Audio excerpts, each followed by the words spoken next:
Welcome, everyone. Out of respect for our international guests and those who are joining from different time zones, we're going to start on time because we realize it's late for people in different parts of the world. My name is S. Charushila, Professor Charu, and I would like to welcome you to the Drusilla K. Barker Memorial Lecture, the second one in the series. Before I do that, however, a few items. We're going to start with some memories of Drew and then go on to discuss this series and let you know a bit more about that. But the first thing I want to note is that this series is hosted by the Harry Bridges Center and the School of Interdisciplinary Arts and Sciences at the University of Washington, Bothell. And it's really important for us to acknowledge both our official and financial debts and also our unofficial ones. So I would like to note that I personally live and work on the unceded ancestral lands of the Coast Salish people. I recognize that the University of Washington, Bothell in particular, was built upon the unceded homeland of the Willow Sammamish people. The campus also touches the shared waters of tribes and bands within the Suquamish, Tulalip, Muckleshoot regions, and I'm really grateful to be a guest in these lands and commit to show solidarity for the continued fight for Indigenous sovereignty.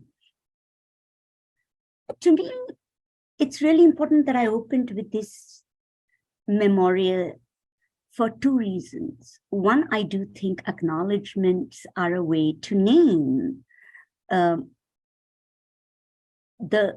afterlives, if you will, of colonialism, imperialism, land devastation, war, migration, the ways in which the peace is never a peace, and that there are sort of ongoing structures for these kinds of inheritances, which is one of the themes, not the only one, but one of the themes that is going to be crucial for our talks today. It's also an acknowledgement that I think matters because one can either do these acknowledgements as a sort of pro forma gesture, kind of back-saving gesture. Hey, I did my little memorial, I'm done. Or one can use it to really remind oneself that speech is not empty, it is an invitation to action. And to me, that is true. Drew was never afraid to speak her mind, but more importantly, Drew never mistook the speech for the follow-through. There is a way in which, if you're in the university, people sometimes confuse the creation of the diversity committee for the actions one is supposed to take for diversity. So when you ask them, what did you do? They'll say, I made a committee. And they seem to sort of forget that the committee was a prelude to the action. It wasn't the action. But that doesn't mean these speeches and committees are unimportant. It's that you have to use them in the right way. So my memories of Drew are going to be really focused on that element of her life. Intellectually, of course, she was a mentor. She was a founding member of the International Association for Feminist Economics. When I was quite early in my career, and I was critiquing other members of the field, Drew, being Drew, along with Edith, published my critique of bargaining models, which were emerging as the big feminist answer to the mainstream and neoclassical economics. So in those moments, you weren't actually supposed to critique bargaining. At that time, that was like our reply. But they published my article, Empowering Work, which was a critique of bargaining models, into a feminist philosophy of economics, because Drew always felt that a robust commitment to diverse views and diverse politics was the only salvation for feminism. With that in mind, I want to mention two things. One of them is one where I was on the wrong side of a debate. And one of them is just an example of how Drew worked. Drew was obviously a brilliant theoretician. What a lot of people don't realize is that the faculty life is not limited to just kind of showing up for a few minutes in a classroom and doing research. We do a lot of service, we do a lot of governance, we try and democratically run our own profession. This is a really crucial element of academia, because that piece called service, which most of us are taught that we need to do, but also disdain because our colleagues very rarely count it, is crucial for how we conduct our academic lives. And so Drew not only founded IAFI, I want to remind ourselves that there was a moment, and I'm thinking of the Oxford conference. I was actually on the governing board, Drew was not. And we were trying to democratize IAFI. Drew was very interested in ensuring that our organizations didn't just publish about feminism, that they ran in ways that reflected global equity. And Drew was not happy with the proposals we came up with. She spoke up from the floor. As I said, I was on the board. I was not attuned as I should have been, but she was. And she made a very simple point. She said, Charu, you are really proposing a model where more and more power rests in the board and the president and the this committee and that committee. You don't actually trust the members. How are you doing democracy? And she pointed out that, in fact, the way we were conducting business, having board meetings, and then reporting out on our decisions, as opposed to actually inviting agenda from the floor, having a sort of open consult before the agenda is created, having the discussion take place with the membership in advance, and only then come to decisions. She was very, very clear. She said, look, you're my friends, but we study structure, but we have this bizarre belief that we are immune to it, that this kind of stuff only happens to someone else, right? Of course, we know that power is a terrible thing, but you know me, I'm your friend. I've worked with you for so long. If you say this will affect me, you're being mean, you must not, right? So there was a weird way in which the use of social networks and friendships made people really decide that if you named power and structure, you were being mean to them, you weren't being their friend, you didn't trust them. And it completely became about, you know, why is Drew saying this? I've known her for so long. Doesn't she trust me? And as it turns out, in hindsight, she was absolutely right. We were not immune to structure. Our theories applied to us as much as they applied to everyone else. So that is one example where Drew lived her theory. We will actually post a link on memorial websites. There is now available Drew's very last article, Speaking Truth to Power. It's going to be available. It's available as open access. People can read it. And it gives additional examples of the ways in which at an institutional level, Drew spoke up. And I think this is really important because lots of memorials focus on the brilliancy of our colleagues. Very few focus on the courage of our colleagues. And there is one kind of courage, which is to speak up against administrators and people you oppose and all. There is an additional courage, speaking up against your friends. And Drew had that. She was willing to do it because it mattered to her. I learned from her that good intentions are not enough. Actually believing in my theories, in our theories, using them for self-reflection is the only way forward. So that is the Drew I remember. So without further ado, I would like to now take us forward to the second of a series of 4 lectures in honor of Drew. This series is funded by the Harry Bridges Labour Centre, supported by the Judah Bothell Labour Group and by School of Interdisciplinary Arts and Sciences at the University of Washington Bothell. I also want to note that this seminar has a very special place in my heart to remember Drew, because it wouldn't have happened without her. We started this almost 3 years ago, start of COVID. And we had an opportunity to get together, except that it was with poets and critical writers. I have very special thanks to Chingy Chen, who opened their grant and their space to us. And I was like, well, we're social scientists. Can we really speak to creative writers? And Drew was like, well, of course we can. Of course we can.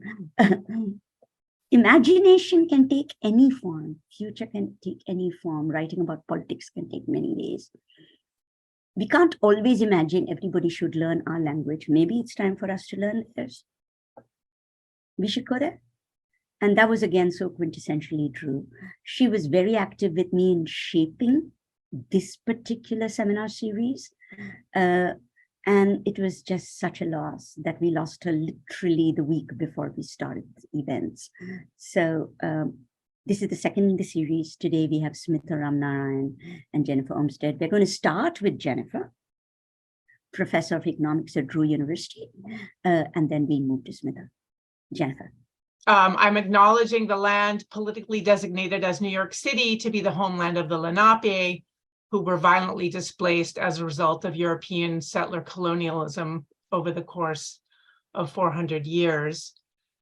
I also wanted to say a few words about Drew. I was on the board with Charu at that same time, and I have to say that Drew was so right, and we were young and somewhat misguided, I think, in terms of our thoughts about leadership at that moment, although some good did come out of the meeting in England. But Charu, I really appreciate you saying what you said, because it really got me thinking more about Drew and just her really powerful role, often behind the scenes, in terms of keeping people honest and keeping people thinking in a more complicated way about dynamics of politics and power. So thank you for that. All right, I'm going to try to share my screen, which can always sometimes be an adventure. So I wasn't sure of the background of the students, so I thought I would start actually with some fairly basic facts, which I hope are helpful. And a lot of the gender analysis, I'm actually leaving to Smita. So I was going to lay out the groundwork for thinking about militarism, some statistics, some data, some links that you can look at afterwards that may be helpful. Just to quickly, there are a number of maps that you can look at, which show there's various different ways that you can map conflicts. This one I think is very interesting, because this is all about the conflict around the world of concern to the United States, and it basically focuses on the impact on the US. So very much sort of still in this sort of neo-colonial way of thinking about these things. And then this one is a little bit more neutral. But again, you can see really how many countries are affected by conflict. So these are very important to think about, particularly in Africa, Asia, and a lot of the contexts that both of us are going to be talking about are those contexts. I think looking at refugees is also important. The trends in refugees are really shocking. So you can just see the numbers of refugees have gone way up since about 2010.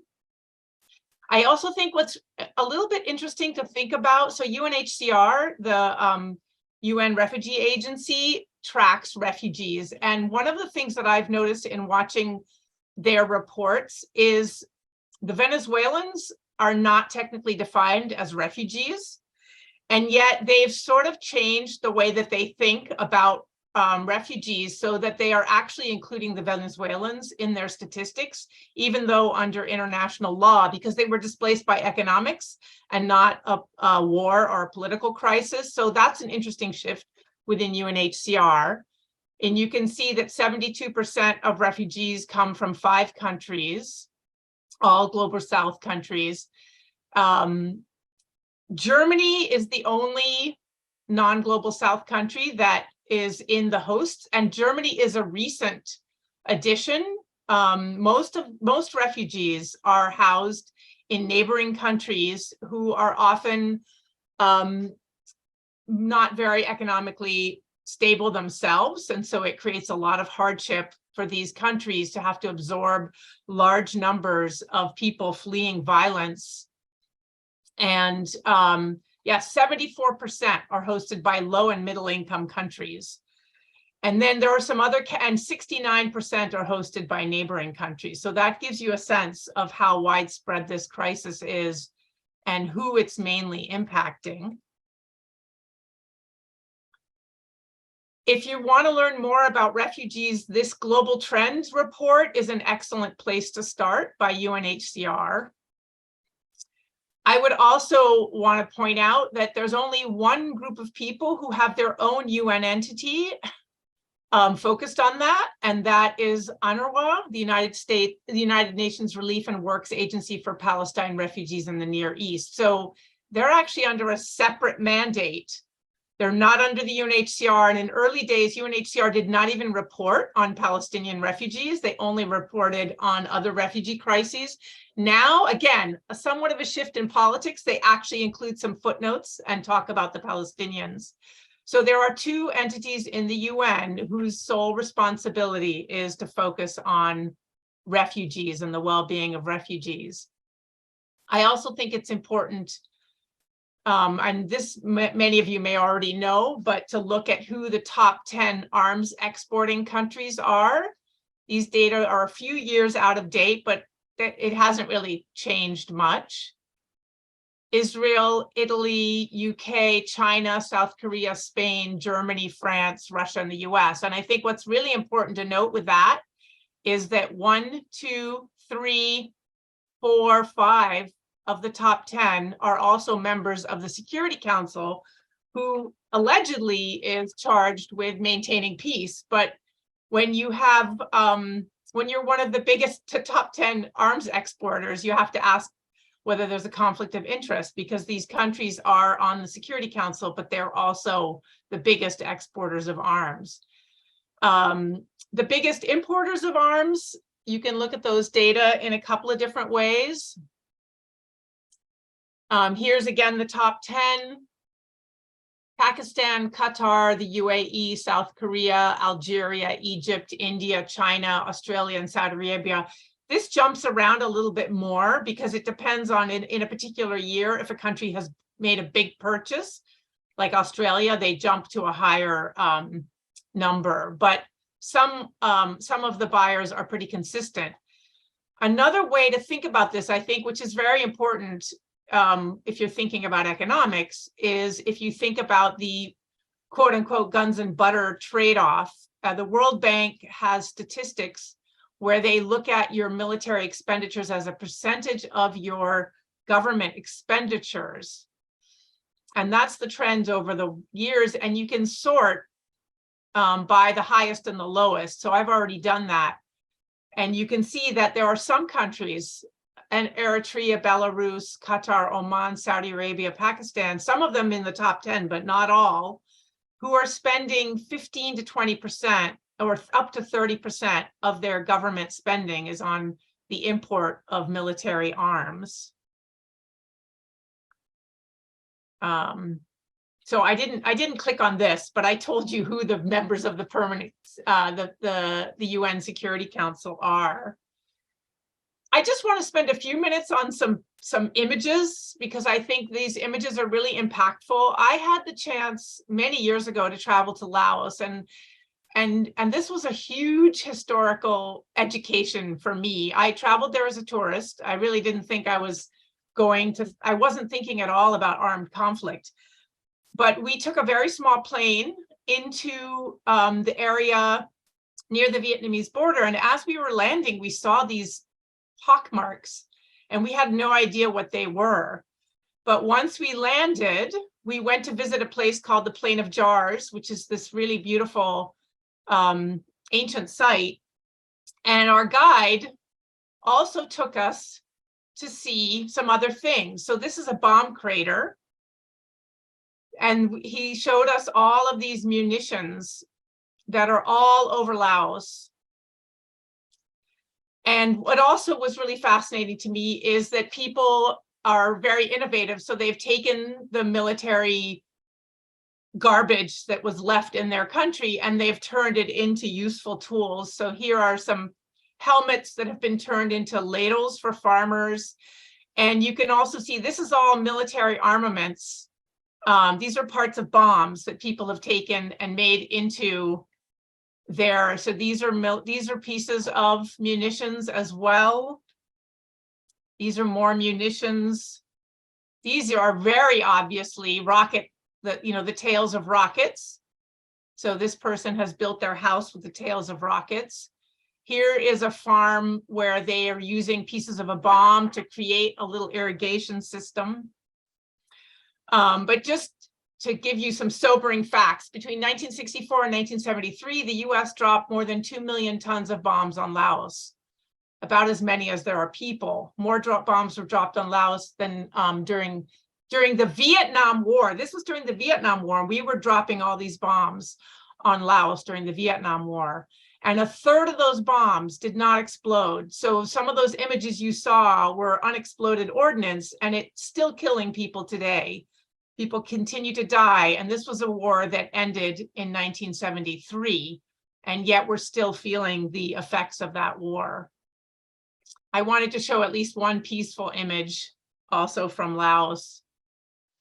And now I'm going to turn to a little bit of Southwest Asian history, because that's more my area of expertise. This is a very quick run through history. Important to the timeline is at the end of World War II, basically the great powers carved up the region, decided on the borders without much consultation of the local peoples. And the same story can be told about South Asia and other parts of the world as well. A few notable things, because this later led to conflict. Lebanon was carved out of Greater Syria to establish a Christian majority country. Obviously, Israel was created, which created the Nakba, or the Palestinian dispossession. Kuwait was established as an independent country over the formal objections of Iraq. So there is documentation at the end of World War II that Iraq objected to the carving out of Kuwait. A few other fun facts in case you didn't know. In 1953, the US intervened to support the Shah over the democratically elected Mossadegh. And I think what's important to note about that is he had nationalized oil, and that did not sit well with the Americans. In 1967, there was the Six-Day War, and this is when Israel invaded the West Bank and the Gaza Strip and East Jerusalem and militarily occupied them. So a second wave of Palestinian refugees emerged. The Lebanese Civil War was a very significant date for me because I was living in Lebanon as a child in the 60s. So I actually witnessed the Lebanese Civil War. The Iranian Revolution was 1979. Sanctions were imposed by the US and stayed in place until now, with some variation over time. The 1987 First Intifada, Saddam Hussein invading Iraq, which led to sanctions being imposed on Iraq for almost as long as they've been imposed on Iran. And then 2010, and I'm really jumping a little bit in time, the Arab uprising, and that's notable because it's the beginning of the Syrian civil war. So this is Lebanon. This is looking south, sort of towards Israel, and you can just see what a beautiful country it is. But it has suffered through a lot of violence and war, some civil war, some international wars. This is a hotel that the Holiday Inn was building on the eve of the Civil War, and it's still standing. So it's one of the remaining remnants. Most of what's interesting about wars is often a lot of the physical evidence gets cleaned up, and so you don't see it. But this is even though this war happened in the 70s through the 90s, this is still there, marking the war in Lebanon. I thought it would be worth showing a couple of images of Israel-Palestine as well. This is a very famous image of the Dome of the Rock, which Muslims believe it's one of the 3 holiest cities in Islam. And so it's part of the Hajj that Muslims do, which is why it's an important city. But what I think is noteworthy here is you can see the contested geography, because this is the Dome of the Rock, this is the Al-Aqsa Mosque, and this is the Temple Mount, which Jews consider holy. And so, and I'm not arguing that this is an exclusively religious conflict, but you can see that there's a lot of contestation over land, because basically these are areas that both religions consider holy. And so there's been a lot of conflict just in this area of Jerusalem as a result. If you ever get a chance to visit Bethlehem, Banksy has built a beautiful, very poignant walled off hotel, which is a corner where, because Bethlehem is surrounded by walls, and it's one of the cities that has really been cut off from the outside world as a result of Israeli policies. And there's some beautiful art. Artists often have some of the best renditions of political commentary. So Israel actually has signs that say the opposite of this. It says this road leads to Palestinian areas which are dangerous to Israeli citizens. So an artist has reversed that message and basically said that, sort of turned the mirror the other way. Also, another piece of art showing, this is the home of Jesus, but it's also a contested site. So this is the wall. So if Jesus were to come, if Mary and Joseph were to come to Bethlehem now, they would have to somehow get through the wall that's been built. And you see the resistance in the form of the hammers, which say "Open Sesame," which is also a reference to Arab literature and culture. And my favorite image of all, in Gaza, in solidarity with Black Lives Matter, Gazans have painted this image and they pass by it every day. So you get to think about the connections across struggles. So each of the following of these that I've talked about can be viewed through a gender lens. You can look at military spending through a gender lens. You can look at armed conflict and the impact of armed conflict through a gender lens. Economic sanctions and economic isolation, which are supposed to be quote unquote nonviolent forms of conflict resolution, but in fact are actually quite violent in terms of the economic violence that they lead to, are also something that you can look at through the gender lens. And through, in some of my earlier work, I've looked at Iraq, Iran, and Palestine, and how economic isolation has had gendered impacts in those countries. I don't want to go into that now because we don't have enough time, but in the Q&A, if anybody wants to ask about that, you're most welcome.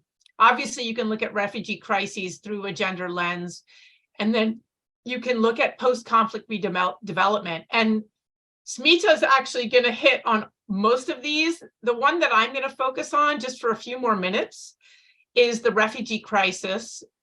I have a couple more slides and then I'll turn it over to Smita. So the refugee crisis that I've worked on most recently is the Syria crisis. This is a prolonged conflict which has gone on from 2010 to the present. And one of the questions that's being asked now is, are these refugees actually going to return? Right? Because the assumption is if you're a refugee, you're temporarily in another country and they are hosting you, but you will be going back. In fact, the narrative among UN entities now, and also among donor countries, is that we're shifting from a humanitarian context. And in a humanitarian context, the main objective is just to provide shelter, safety, food, healthcare, and that's it. But we're shifting into a nexus context. In a nexus context, the idea is these people should start having livelihoods. They should not be depending on international aid anymore. They should be finding jobs, and they either should go back to Syria or they're going to have to find jobs in the places where they are. So that's the context that Syria is in right now. The four main areas where Syrian refugees are Turkey, Jordan, Lebanon, and the Kurdish region of Iraq. And I think it's worth just hesitating for, like, sitting with this for a moment, because with the exception of Turkey, which has also had conflict, but Jordan has absorbed 3 waves of actually 4 waves of refugees. Palestinians, Iraqis, and Syrians. So they've had wave after wave of refugees. More than 50% of Jordanian residents are actually descendants of refugees, because most of the population is Palestinian. The Syrians make up not as big a percent, they're 9%, but still, imagine living in a country where you suddenly have a 9 or 10%, a sudden 9 or 10% increase in your population, basically overnight. And you're expected to find jobs and absorb these people into your economy, not just jobs, but housing and healthcare and education for the children. So infrastructure, there's a huge impact on infrastructure in the country that welcomes these refugees. Turkey has absorbed the most, but as a percentage of their population, it's quite small, because Turkey has a very large population and is a big geographical mass. Lebanon is worth noting too, because they have absorbed, it's a smaller number, but 17% of their population is Syrian refugees. And then they also have a set of Palestinian refugees who actually have never been integrated into Lebanon. They're still living in refugee camps. They have very precarious employment. And they've been there now, 70 years, and they're still in a very precarious position. Syria and Lebanon have a long migration history, though. So there were actually quite a few Syrians already migrating into Lebanon before the war, because they are a cheap source of labor for the Lebanese.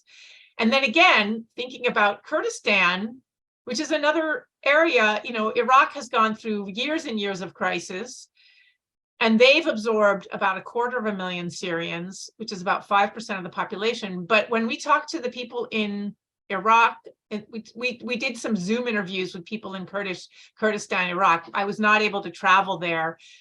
They said most of our focus is on internally displaced IDPs. I should have spelled that out, is on internally displaced peoples. We barely have the bandwidth to deal with the Syrian refugees. So even though they're 250,000 of them, they're seen as sort of a minor problem compared to the internally displaced people that are a major policy issue for the Kurdish region. So as I said, the Syrian refugees are supposed to be looking for jobs. And the way that this works is there's a cash for work program, which are mostly very menial jobs, very temporary jobs. They're often in construction, infrastructure repair, which are areas that are notoriously male dominated. And then there's also this whole push, classic neoliberal push, to have private sector partnerships. So they've been bringing in some large firms that they're hoping will create jobs. The problem is that the Syrians are actually not eligible for these jobs. So they're absorbing more Jordanians and Lebanese. And I don't know so much if this is happening in Turkey, but it's also worth noting that the corporate sector does not have a very good record for furthering gender equality. And then the other strategy is Syrians serving Syrians.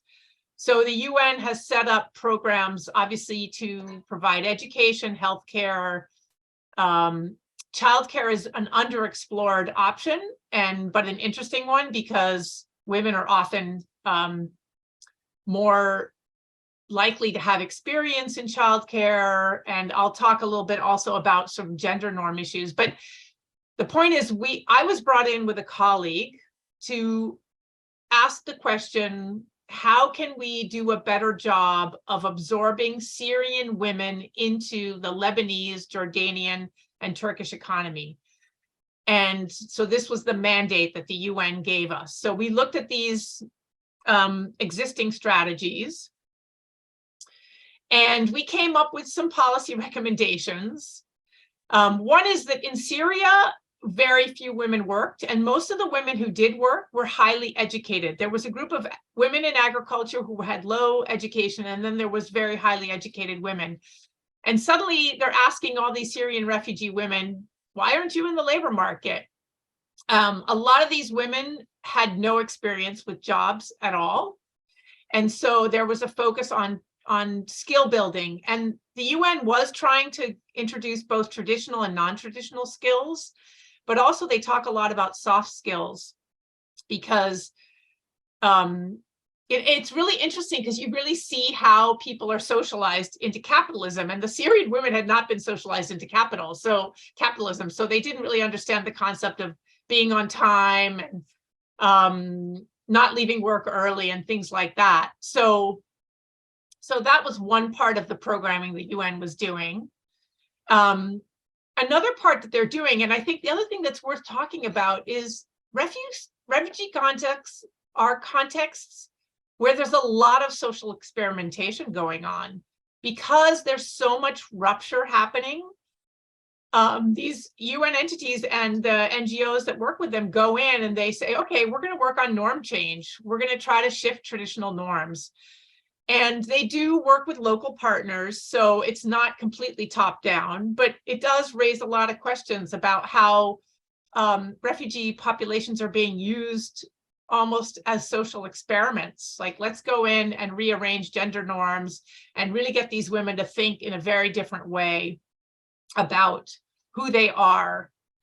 And so I think that's an interesting thing to think about as well. One of the big debates that was happening was that many of these women would go for training, but then they weren't that interested in a job. And so the NGOs were like, what are we doing? I mean, we're training these women and then they're not working. Either they couldn't find jobs, because often, and this was one of the things that was the most concerning for me, they would train maybe 200 people, but they would only have 20 jobs.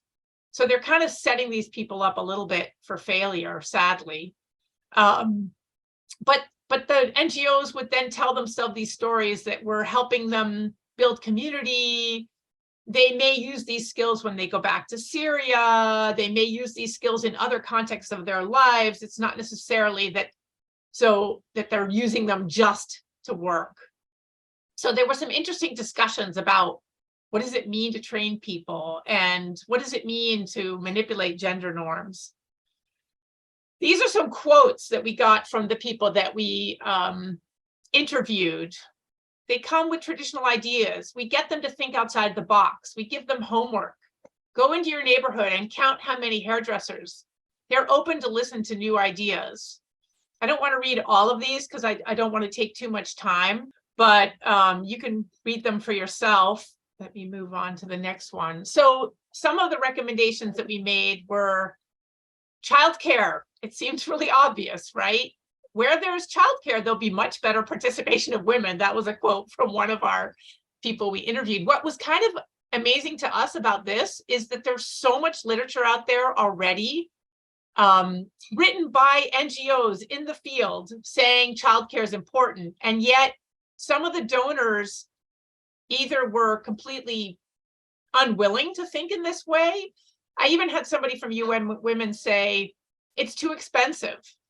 But what we found too was all this stuff has been written, but it's not being read by the people who are doing programming.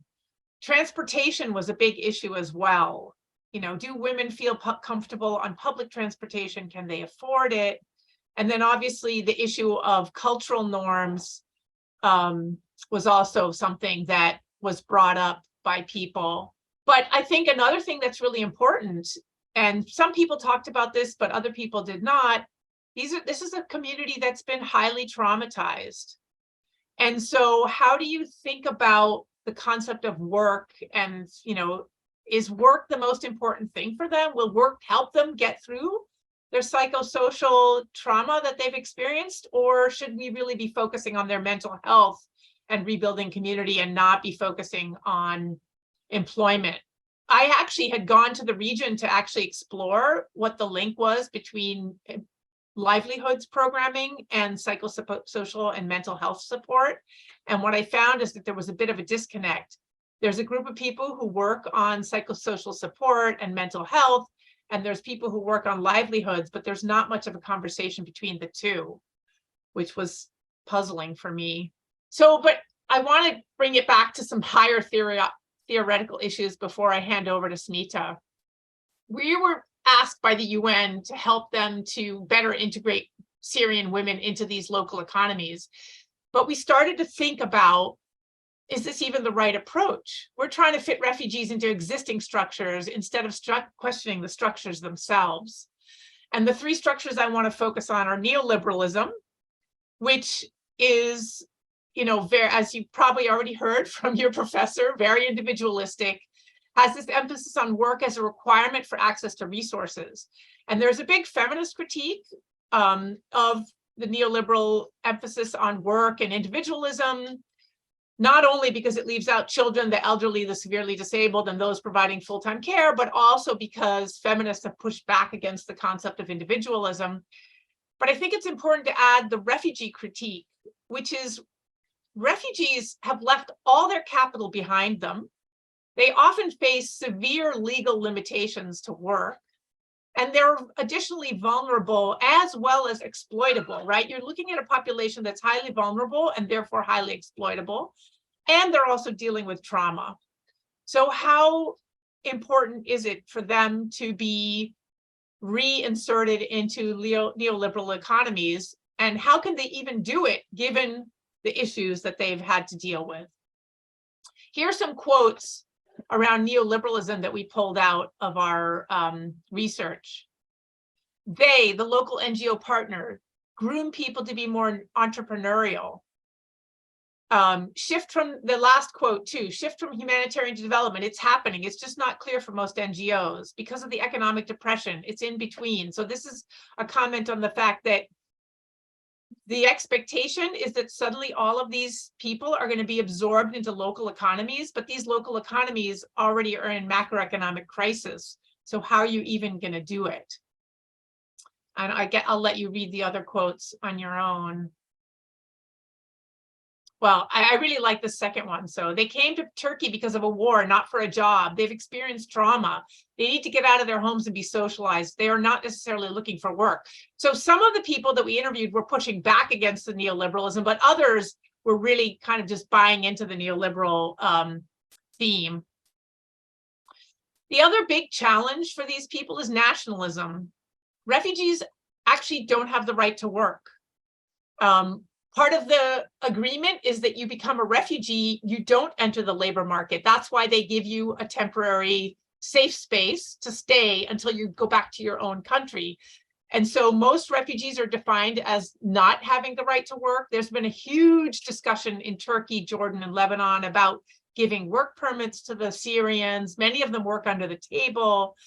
I think the other thing that's really worth noting is the class aspect. The host countries spend a lot of effort protecting middle-class jobs. They don't really care as much about working-class jobs. So they'll say to the UN, we're okay with Syrians doing menial work. They can work in agriculture, they can work in the factories, but they're not allowed to work in education or healthcare. And so you can really see the class aspect of how nationalism plays out, where there's less concern about competition between poor Syrian refugees and local residents who are also poor. The other thing that's important to note is the global community refuses to contribute to the integration of refugees in a substantive way. So nationalism, there's the local way that nationalism plays out in terms of Lebanon, Jordan, and Turkey trying to protect their own population at the expense of the refugees. But you also have all of Europe and the US basically not allowing refugees in and using global South countries as a buffer to keep them out. And I think it's also worth noting the UN and these international NGOs don't have the ability to shape domestic policies. They are supposed to create jobs for refugees, but they're not in charge of the macroeconomic agenda. And a lot of them talked also, given the legal issues, that they were facing about working in a quote unquote gray area where they were working to get jobs for the Syrians, but they weren't sure if what they were doing was quite legal because of the restrictions on work. And here's a few quotes around nationalism. The donors started investing in livelihoods when migrants reached Europe.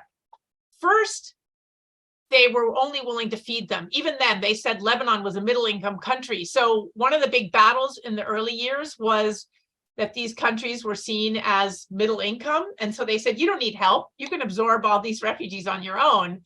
And Jordan and Lebanon in particular said, not only can't we absorb these refugees, but it's creating a ripple effect for the rest of our country. You have to help us support both the people who are already here and the refugees. So those are a few quotes about nationalism. And then obviously the final one, and the one that we should be focusing on more, but Smita's going to really take you through a lot of the feminist literature on this, is patriarchy. And what we saw was that patriarchy had both a local and a global flavor. So this notion of men as breadwinners and women as homemakers, this was articulated, it's articulated by the Syrian refugees themselves, it's articulated by the UN workers and the NGO workers sometimes. They reinforce this notion, and even the donors. So this language around men as breadwinners and women as homeworkers. Now, you're a refugee, you don't have your breadwinning ability and you don't have your homemaking ability because both have been completely disrupted. And so this is where this question of, because there's so much disruption, can we go in and reshape norms comes in.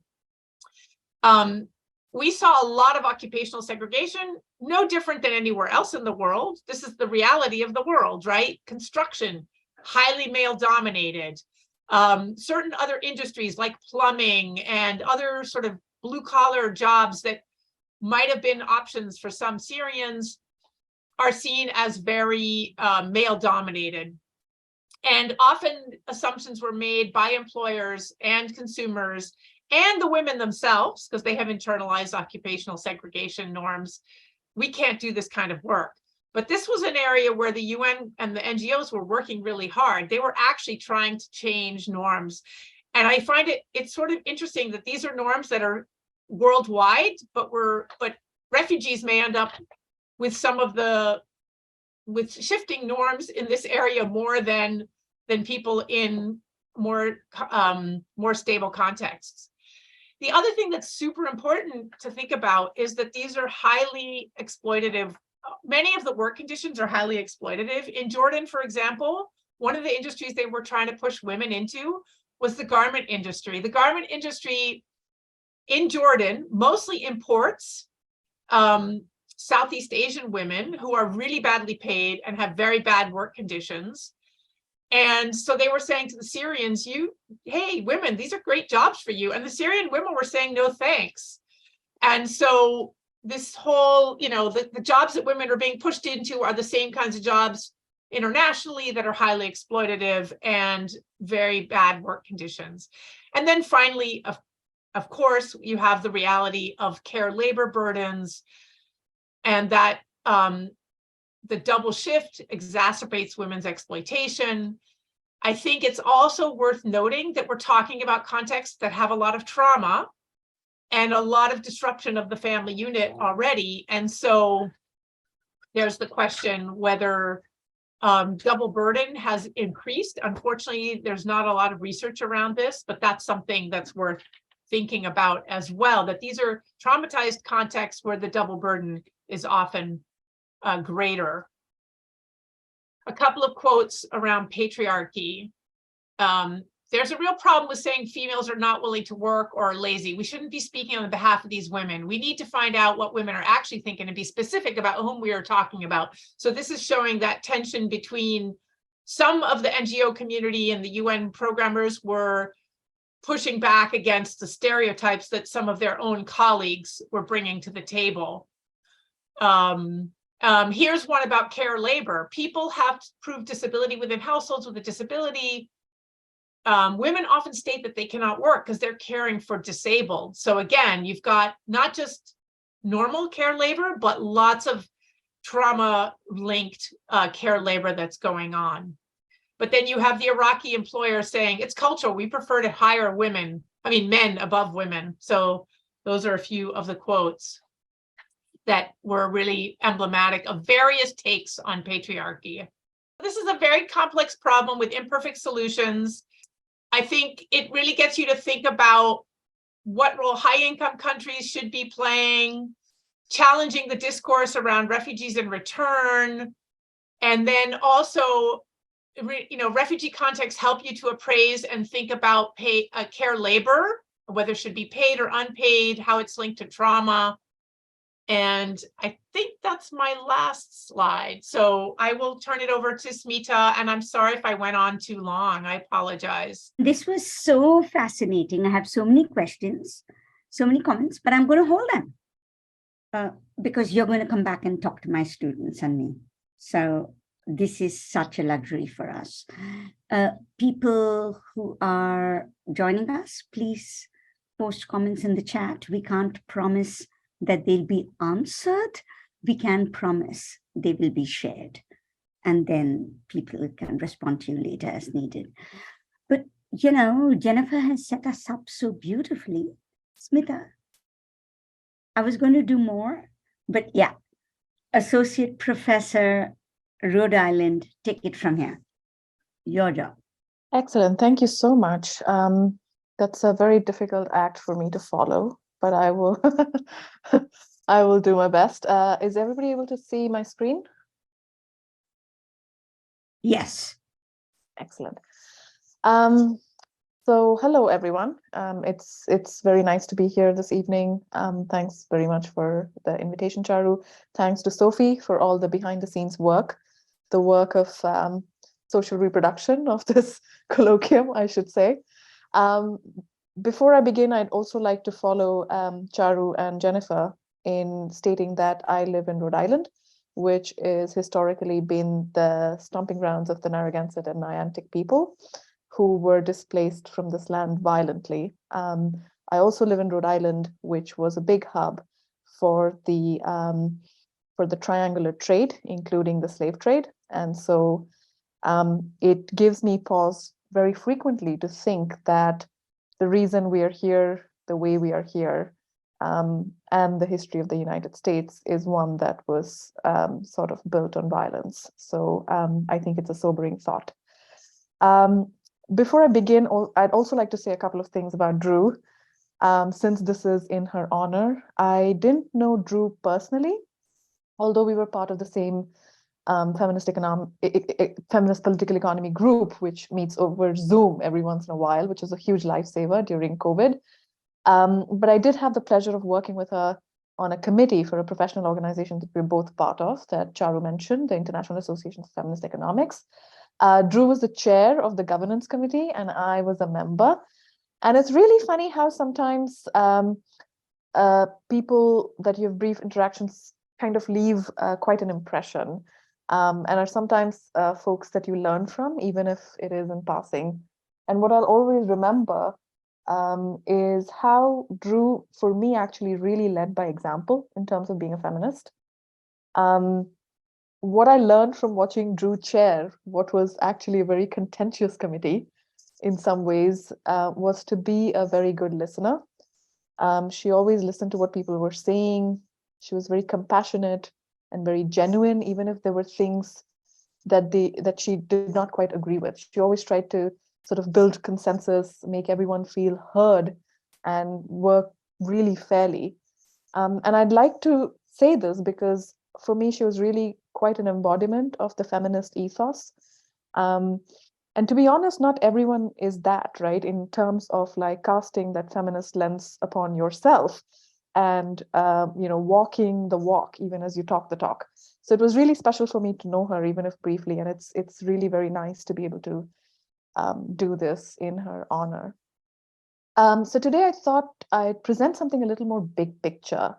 I think Jennifer's slides, and photographs and field work, it's all just so exciting. So this is going to be comparatively somewhat boring because it is a theoretical sort of trying to think through the literature in some ways, and think a little bit about the contributions of feminist economics to understanding the economics of violent conflict. So I'll do my best to do this in the time there is left, and save some time for Q&A. So here's a very quick outline of what I want to talk about this evening. I'll start with a very quick introduction to feminist economics. I'll provide a very selective survey in the interest of time of the contributions of feminist economics to understanding violent conflict. And as we go along, not for each and everything, but I'll also discuss some implications of this work for thinking about policy, what policy misses in particular, as well as sort of alternative approaches that have emerged from feminist economic inquiry into violent conflict. And I won't talk about every item that you see on the slides in the interest of time, but please feel free to have me revisit anything you'd like during the Q&A. So what is feminist economics? Feminist economics basically uses feminism in thinking about economic outcomes that arise as a result of gender inequalities, and also in terms of policy implications for coming up with more equitable policies.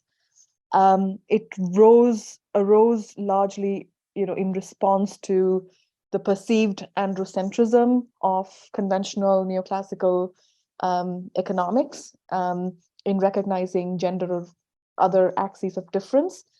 And in particular, I want to say that feminist economics' purview focuses on these broad 5 areas, using particular kinds of economic models, focusing on particular areas of study, using economic data, the methods by which economic outcomes can be studied, and in terms of designing economic policies. So feminist economics, I would say, argues against a one-size-fits-all type of approach to economics, and says that this type of approach actually ends up doing much more damage by neglecting specific gender inequalities that are exacerbated because of gender blindness or not disaggregating enough. So what has been the content of feminist economics? Very broadly, again, these are very broad strokes, right?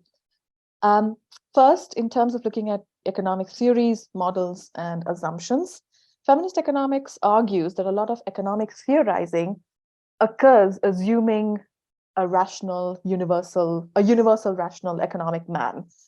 That is, economic theories tend to be pretty androcentric, and they privilege masculine values or ideals, for instance, self-interest or competition, as opposed to maybe altruism or cooperation.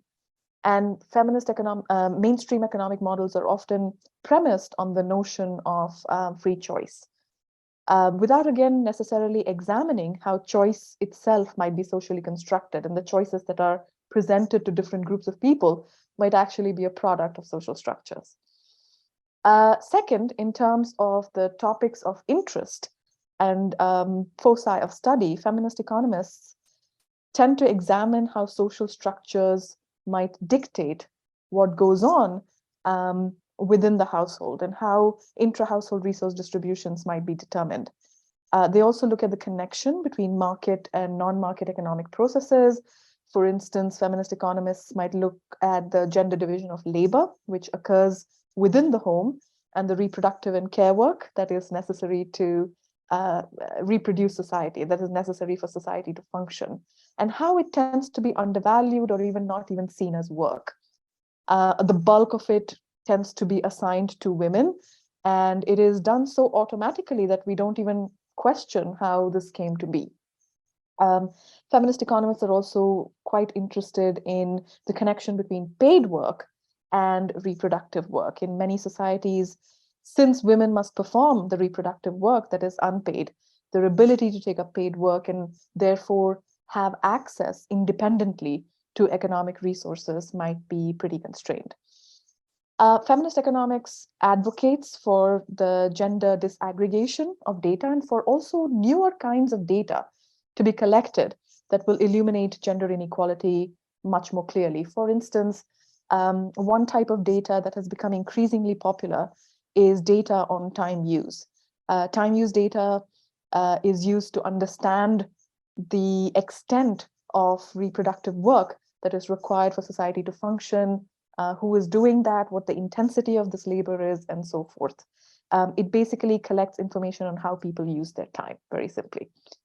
In addition, feminist economists also might utilize data that might be pretty unconventional to use in economics. For instance, qualitative and ethnographic methods, participant observation, to better understand the processes by which gender inequalities become embedded. So feminist research is, I would argue, inherently interdisciplinary and pluralist. In fact, feminist economics comes from feminist and economics, right? Putting them together. So it is already interdisciplinary by its very name. And last but not the least, there's kind of a normative component to feminist economics, which is to use the research and information to advocate for more equitable policies and to support action and political struggle towards achieving greater equality. Feminist economics would probably argue that even though mainstream economics pretends to be value neutral, it is implicitly valorizing masculine values. And in contrast, feminist economics has the explicit goal of advocating for greater economic and social equality across genders and also across other axes of social location, particularly if we use an intersectional perspective. So how does feminist thinking appear in the discussion of the economics of conflict? And here I would argue that there are four main areas in which feminist economics or feminist political economy has influenced the economics of conflict. In terms of a gendered understanding of the correlates of violent conflict, in terms of gendering what are called conflict economies, which I'll explain a little bit later. In terms of interventions, when it comes to collecting and collating and interpreting data, variables, and other aspects of inquiry.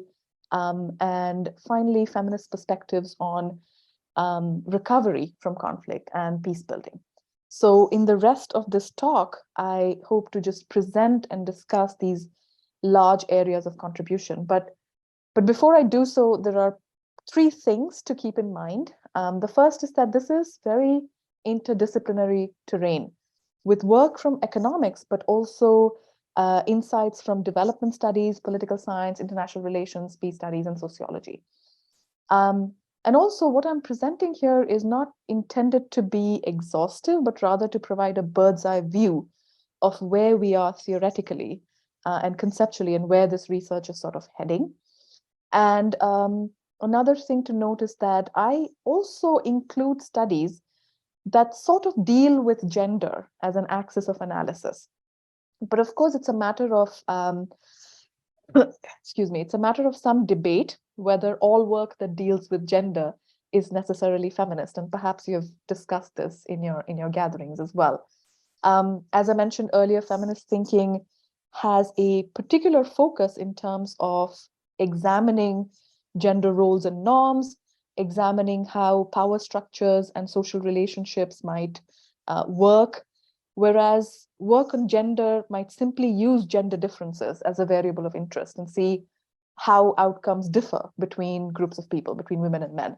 But in the interest of sort of looking at what exists as a cohesive body of knowledge, I am choosing to deliberately minimize this difference somewhat. So let me go into the first sort of big area of inquiry. And again, I'm not going to talk about each and every item on the slides. A central question that feminist economists and social scientists studying conflict have raised is, do gender inequalities contribute to violence and conflict?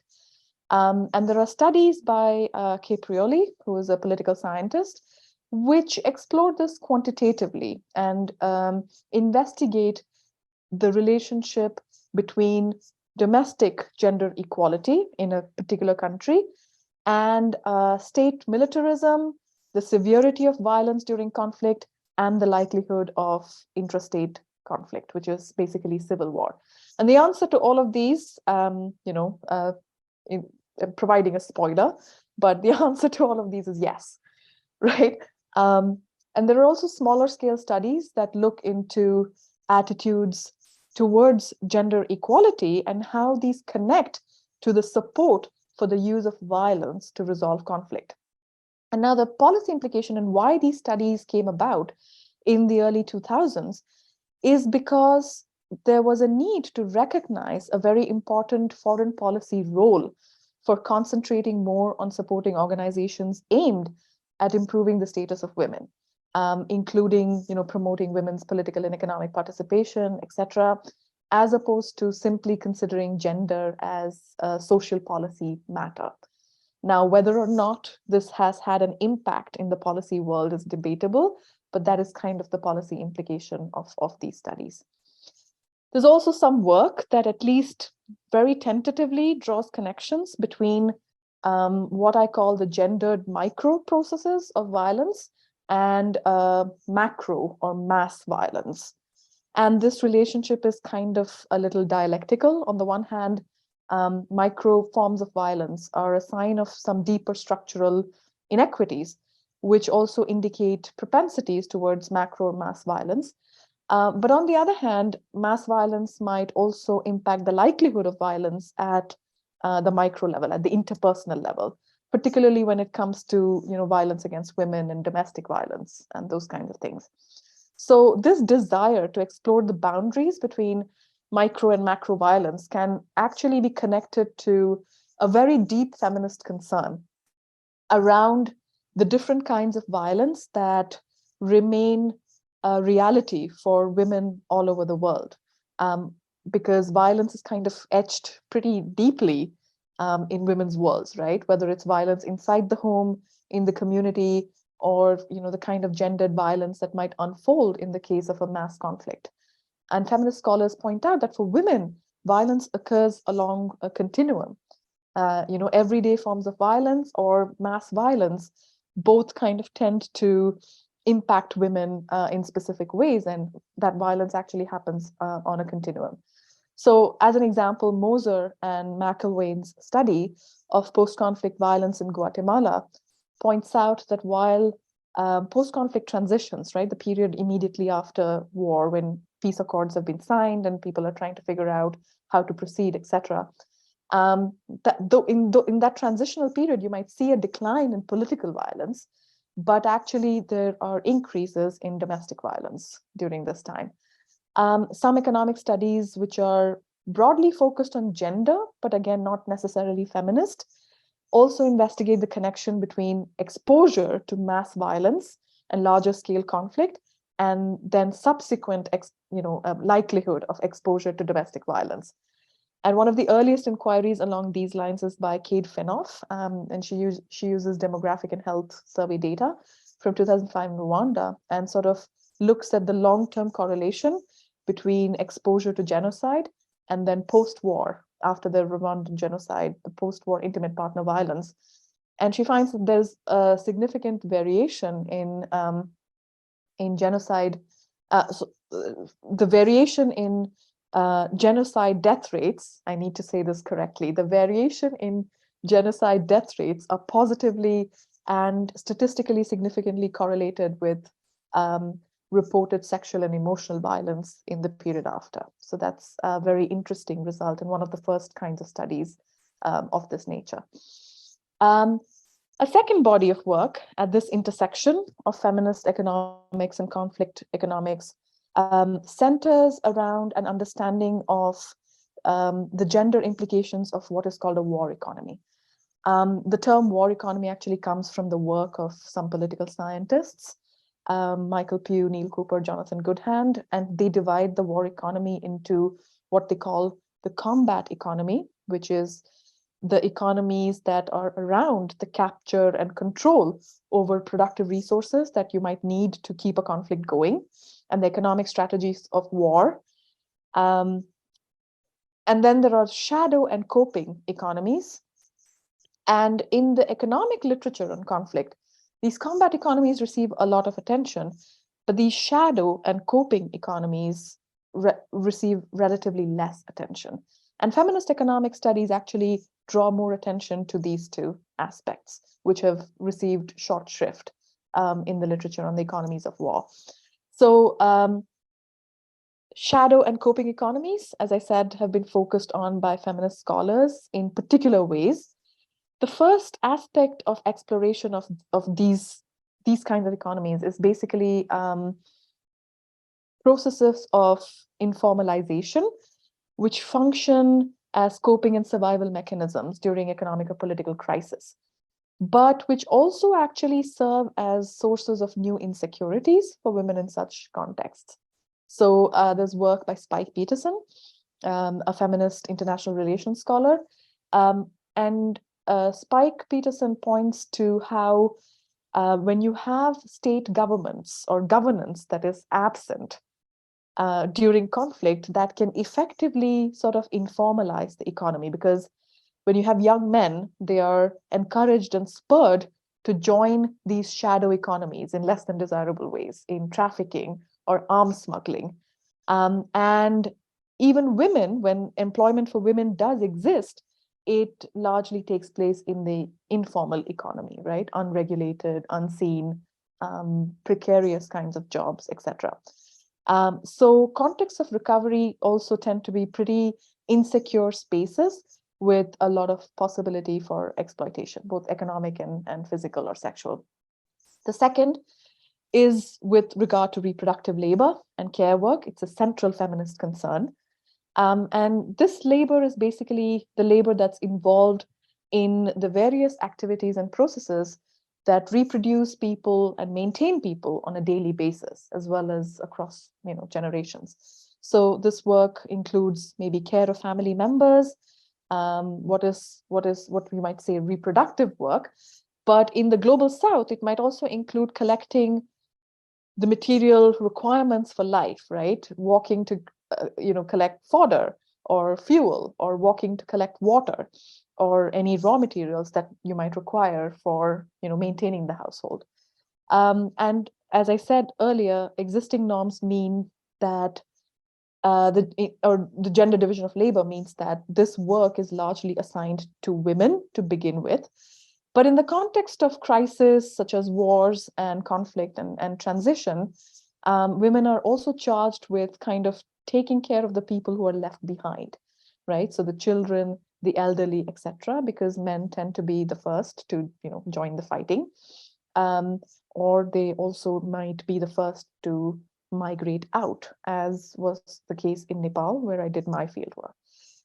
So the absence of state support for these activities means that women must actually perform increasingly intensive amounts of the work of social reproduction in these really insecure environments, simply to put together survival and livelihoods. So one aspect of exploration in the feminist political economy literature has been to document these ways in which households might cope and survive through conflict, and document the mechanisms by which maybe there is a depletion of these abilities of social reproduction due to war and conflict. And last but not the least, feminist interdisciplinary approaches also studied the gendered forms of dispossession that occur during the immediate aftermath of mass violence or civil conflict. Again, in the case of Rwanda, for instance, these authors point out that even as more women survived the genocide and became landowners, their success in retaining land tenure and ownership actually varied widely. The majority of what are called genocide widows were very vulnerable to land grabbing from neighbors and from family members, especially if there were no surviving children.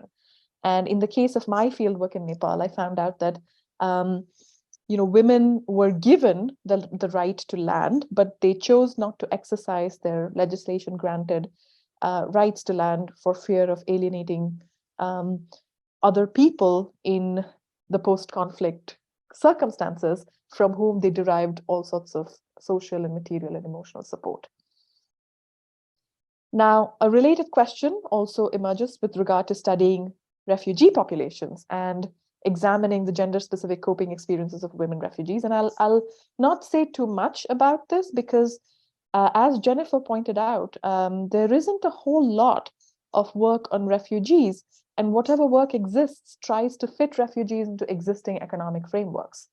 So I'll leave it at that, except to say that it's a very significant gap in the literature in terms of studying refugee populations, and Jennifer herself has done some really excellent work on examining this from a feminist perspective.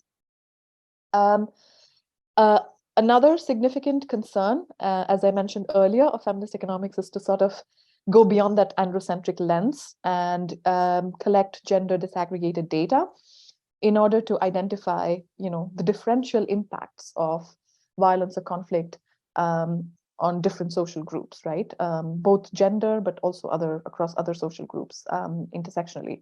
So a third broad area of feminist intervention is to ask how conflict impacts these groups and whether it also ends up creating new inequalities.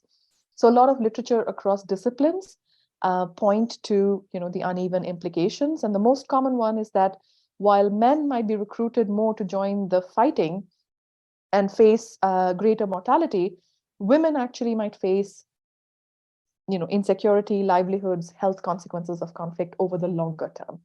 So there are quite a few economic studies that have analyzed the impact of conflict in groups systematically on particular groups. For instance, all of these, exploring labor markets and livelihoods, access to land assets, how household composition might differ, changes to decision making, transformations in gender roles, violence within the home, political access and representation. But I also do want to say that feminist analysis actually goes beyond just gender to also look at other marginalized social locations and how these might intersect with gender and interact with gender to produce specific outcomes. So it uses an intersectionality lens when it comes to looking at the differential impacts of conflict. For instance, even looking within the category of women. This work by Ruanpura and Humphreys highlight how female-headed households were impacted differently in terms of livelihoods and labor market access during the Sri Lankan conflict. There's other work that also examines widows very specifically, and also social views or perceptions of women who were widows, who were seen as more deserving of aid and assistance than non-widows, and the new kinds of tensions that it created. A fourth area where feminist work has made very critical contributions, and this is the last area, and I have a couple of slides on this. So fourth area where feminist work has made critical contributions is in terms of understanding the gender implications of recovery and transition from violent conflict. And in fact, it's a little bit of an irony here, because a critical feminist insight actually has been to interrogate the concept of the post-conflict in the first place, and what that means for women who might actually experience violence and economic insecurity in a continuum during the conflict, in the period after conflict, in a continuum. So Justino, Roy, True, and Tanyag, these folks find that conflict and post-conflict recovery are associated with very high and increased household responsibilities for women, and, as I mentioned before, an intensification of the labor of social reproduction. So in contexts that are recovering from violent conflict, women's unpaid domestic work provides sustenance and support to the household and to the community. Women's work might actually act as a substitute for purchases that could have been made in the market, because the markets might not function, they might be defunct, or they might act as a substitute to services that the state might provide, because again, the state might not exist or it might be defunct. So for instance, women might actually do more of the work of growing food or processing food. They might spend more time gathering fuel and fodder because the environment is really insecure. You might have to walk longer distances than previously. They might have to face increased risks because of the generalized insecurity of this context. And then finally, there are some studies that also investigate the gendered implications of aid and recovery assistance, especially the negative impacts of doing post-conflict reconstruction or providing aid to post-conflict contexts without considering gender at all in the equation. And as part of this broad area of study, another aspect where I think feminist work has made critical contributions, and a lot of this is evolving, of course, right? It's work in progress, it's work that's pushing the boundaries of this inquiry. But feminist work has made very critical contributions in terms of understanding the gender implications of recovery and transition. Very simply, there are studies such as Cher, Rosenfeld, and Woods that provide evidence that if you ensure greater participation of women in post-conflict reconstruction, it actually reduces the risk of civil war recurrence. But of course, we know from the feminist perspective that simply adding women is not enough. It doesn't suffice. So feminist work also kind of goes beyond this observation to examine the types of participation in peace building and also some of the costs of this participation for women. And emerging from this, for instance, a study that I did in Nepal showed that even though women were involved very heavily in peace building, it essentially was because of really problematic assumptions about women's peace-loving nature, about the fact that women had a lot of spare time to work in voluntary peace building efforts in their communities, right? So it kind of reproduced gender inequalities in very specific ways. This body of literature also promisingly talks about some alternative approaches, some alternative perspectives.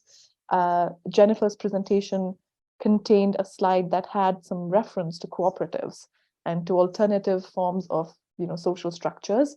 And some feminist scholars have actually focused a little bit on this. Bergeron, Cohn, and Duncanson, for instance, argue that feminist analysis of the political economic processes which underlie both war as well as post-war reconstruction sort of emphasize, the need to develop new economic models for feminist peace building, especially alternatives to what is called the neoliberal approach to peace building, where you might come in and as part of restoring a country from conflict, you're also carrying out a whole bunch of austerity policies, privatization, you are restructuring and reducing the size of the government and decimating the public sector. And the public sector is a huge employer of women, right? Historically, that's been seen in many contexts. And so these kinds of policies actually have a very inimical impact on women in particular. So, what might, so Bergeron, Cohn, and Duncanson ask, what might a feminist approach to post-war reconstruction and peace building, what might it look like? And state that such an alternative approach would actually involve centering a feminist ethic of care and sustainability rather than business as usual or business first types of approaches that center capitalism. And as Jennifer mentioned, the uptake has been very low because even in the context of working with refugees, a lot of the organizations are very skeptical about providing care services, for instance, right? So that is kind of, that kind of indicates that there is definitely a necessity of pointing out the importance of maybe highlighting the importance of care, right, in such a context. So the implication that emerges here is obviously, greater support of policy frameworks that enable and enhance social and solidarity economic organizations, and sort of the prioritization of social provisioning in post-conflict recovery policies than simply being focused on industrial recovery or business recovery through neoliberal tools. So in conclusion, I'll leave you with some overall takeaways on what a feminist economic approach has contributed to the study of violent conflict. Feminist and political and economic approaches have examined the gendered correlates and implications of violent conflict. They are inherently interdisciplinary and pluralist. They focus a lot, or at least raise questions about the importance of disaggregating data, variables, and outcomes, and talk about gender intersectionally alongside other axes of caste, class, household headship, ethnicity, etc. They also go beyond gender to examine power inequalities, power hierarchies that impact gender roles in economies impacted by violence and conflict. And applying a feminist lens finally allows for a holistic view of the economy, of looking at both paid as well as reproductive work, and how recovery from violent conflict can be sustainable as well as equitable. So I'll stop here, and if folks have any questions or comments, I'm just popping my email ID up on screen for just a second, but thanks very much. Oh my God, thanks, Smita. Thanks, Jennifer. These were such rich lectures. So looking forward, I'm going to make 2 sentences. I was going to make comments, but this is so rich, I can't make comments. So the first thing I'm going to say is a very small thing. Students, talk to me. What I am channeling is a very famous set of presentations by my co-author, Iman Zainal-Abidin, who presented a presentation that asked, what if instead of talking about Europe's refugee crisis, we talked about Africa's refugee crisis, right? And what we are learning from both our presenters is this is not Europe's refugee crisis. Europe is not taking in most of the refugees. US, this is not US refugee crisis neither. We like in this moment to imagine that with all the politics that we have so many refugees, so many immigrants, so many foreigners. This is not Europe's refugee crisis. It's Africa's refugee crisis. It's Asia's refugee crisis. This is not US refugee crisis. I was so happy to hear finally Venezuela is included in the data. Oh my God. This is Latin America's refugee crisis. The frame, and Drew always believed discourse mattered. The frame that narrates this as a first world problem, Europe's problem, US problem, this absolutely obscures the reality of the data, which I want to thank both of you for sharing with us. This is not a first world crisis, though it is a problem created by the first world. And it is a problem that we can't solve because it's blocked by the first world. So from a global perspective, it's the world's refugee crisis, where the problem is not the third world. The problem is the first world that isn't pulling its share, that isn't using its veto in the right way, that isn't doing budgets in the appropriate way, and so on.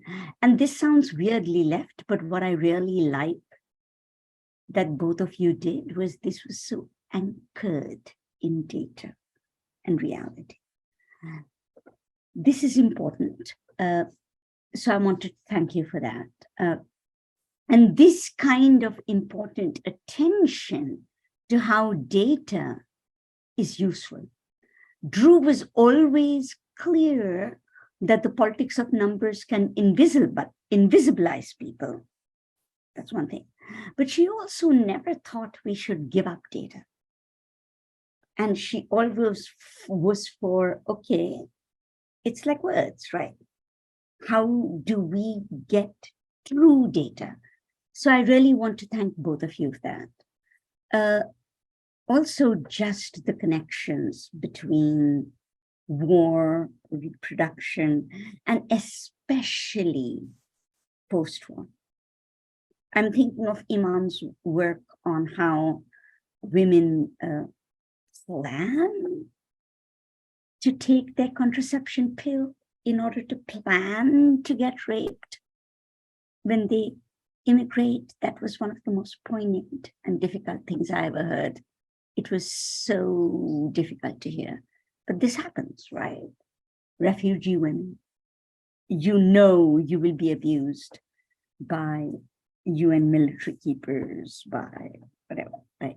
So that's one thing. But the other piece was where you pointed out that the solutions for both of you had to both remember history. So Jennifer, the history of Middle East and that was great. And remember the future. Your question, Smita, about the afterlife of conflicts is very important. So there's a way in which I'm an interdisciplinary scholar. I teach in a school of interdisciplinary arts and sciences.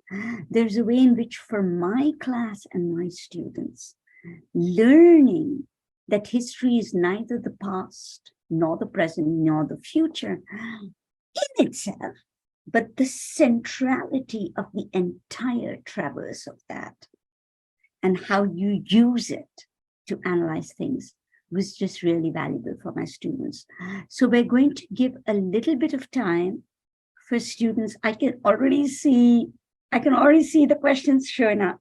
So first, students in my class will get their chance, and then we'll open up to the public. Any final comments, Jennifer and Smita, before I open to students? Okay. This is for Jennifer. So Jennifer, here's the question from a student. You have said in post-conflict and sexual and reproductive health, this is an article students read actually, and justice, gendered well-being, and long-term development, that conflict tends to make traditional gender roles become more prominent in society. Why is this?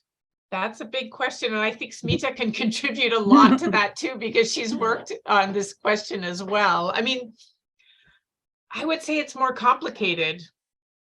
There's a whole tension around which way gender norms are going to go in the aftermath of conflict. And it can go in both directions, and because there is so much disruption.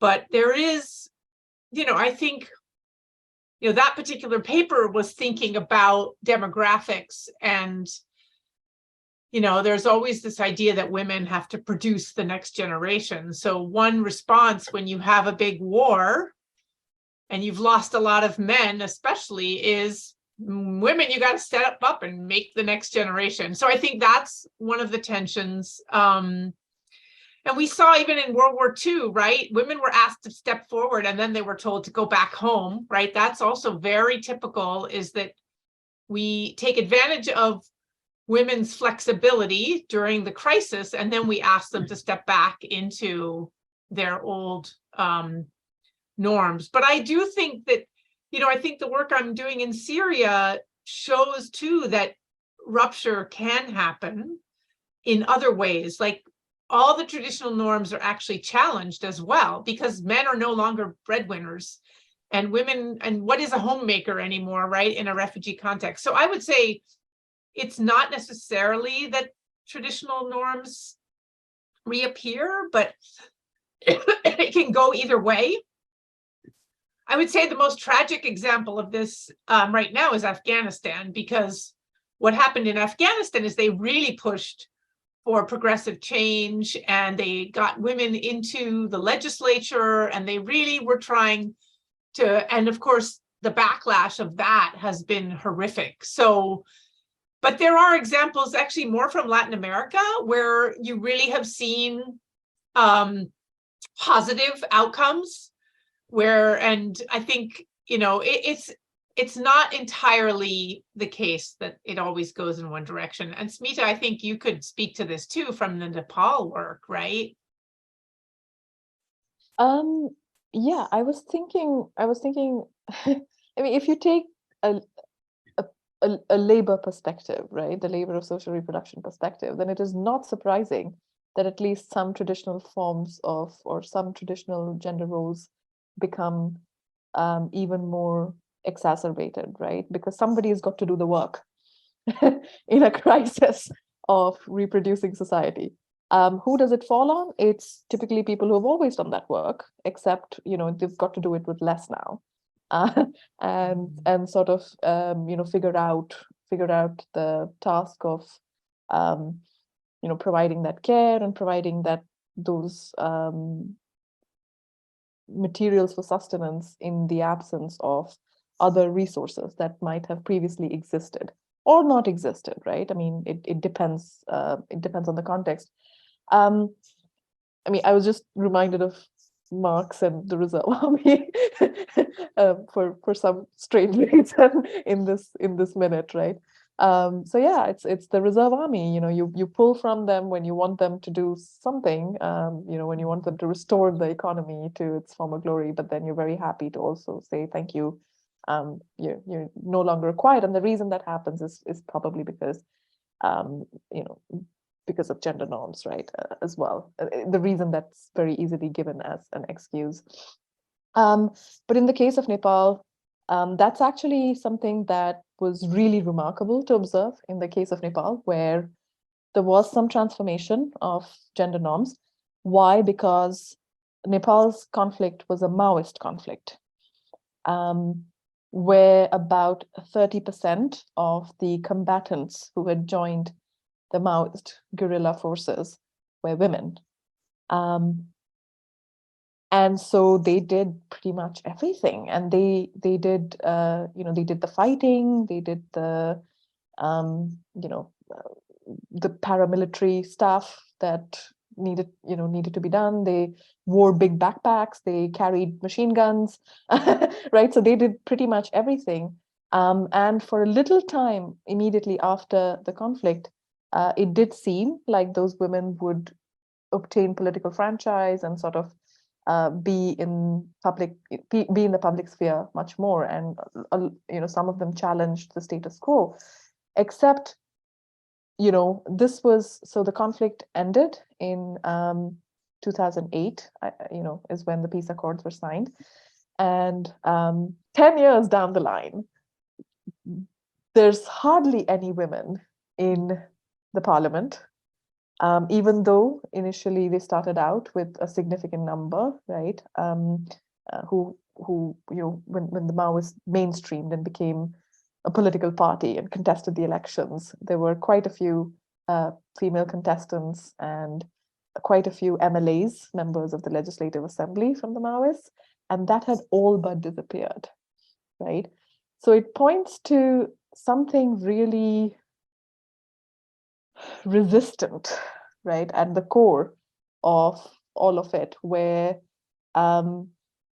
it's like the rubber band stretched, but the rubber band's got to go back, and so the rubber band kind of went back in about 10 years, where there's literally maybe around 2 or 3 people now in the public eye, in Nepal's in the public sphere, as politicians or as MLAs or any of that. So it's really surprising. It's a puzzle. And I'm not a political scientist, so I don't know how to make sense of it. But to the extent that I've talked to people, it is also, I think there was a lot of stigma if you were a Maoist combatant. You couldn't really go back to your village. You couldn't really go back to,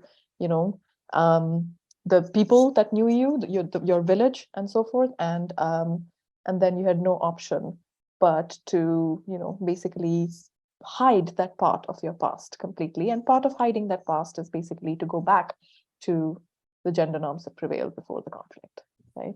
But I'll stop here because I don't want to talk too much.